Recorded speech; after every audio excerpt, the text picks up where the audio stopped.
The Switch 2 isn't competing with the PlayStation or the Xbox in 2026, it's competing with the Steam Deck OLED. And when you line them up side by side, one of them looks like an expensive nostalgia trip, and the other looks like the future Nintendo is scared to build. I'm not here to hate on Nintendo, I'm here to show you how they're selling you a console that's already behind before you even open the box.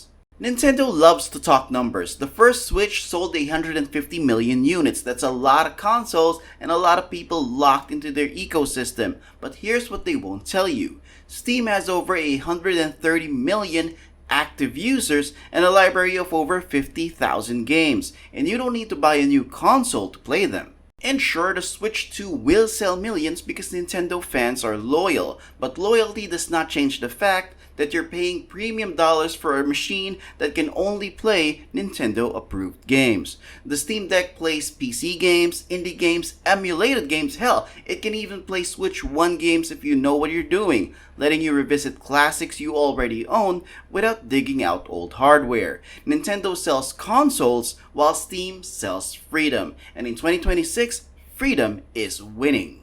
Let's talk about buying games. On Steam, you can buy games from multiple stores. Humble Bundle, Fanatical, Green Man Gaming. Heck, I've seen Elden Ring go for $20. On Nintendo, you buy from the eShop at their price on their schedule. And if you want a physical copy, good luck. GameStop's charging $70 for a used Mario. And those game keys Nintendo sells, they're not physical games, they're just licenses. You don't own anything. You're renting access until Nintendo says otherwise. And that reminds me of Nintendo's digital ownership. If your Nintendo account is permanently banned, your digital library, that goes with it. No appeal, no transfer. On Steam, you can log in anywhere and play anywhere. Your library follows you. Nintendo treats games like collector's items while Steam treats them like software. One's a hobby, the other is a hostage situation. Here's where Nintendo really gives away their plan. To play anything online on Switch 2, you need Nintendo Switch Online, $20 a year per account. And what do you get for that? Well, you get peer-to-peer connections, maybe laggy Super Smash Bros, and a handful of emulated N64 games they drip feed you twice a year. And with Steam, well, free online play has always been the norm. No subscriptions, no tiered plans, and if you want cloud saves, that's free. Voice chat, that is free. Mod support, that's also free. Nintendo isn't selling you a service, they're selling you permission to use the internet on a console you already own.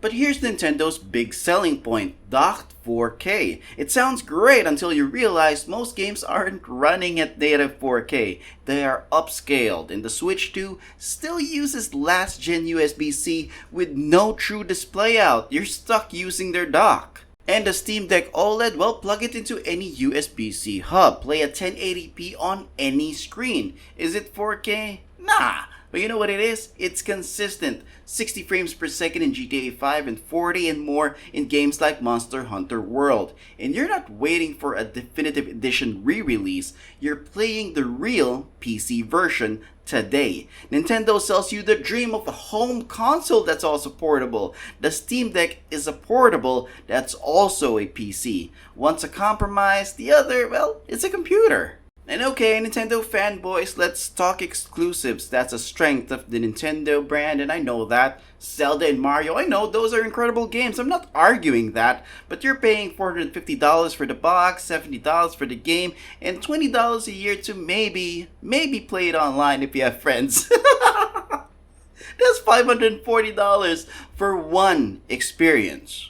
On Steam Deck, you're playing God of War, Halo, Cyberpunk, Elden Ring, Baldur's Gate 3, and yes, even Breath of the Wild via emulation, all for the price of the hardware. No paywalls, no re-releases, no deluxe edition cash grabs 2 years after the fact. And there's no argument that Nintendo's exclusives are masterpieces, but here's the thing, they're also traps. They're the reason you ignore the outdated hardware, the overpriced games, and the subscription fees. The Steam Deck, they have no exclusives because every PC game is already its exclusive.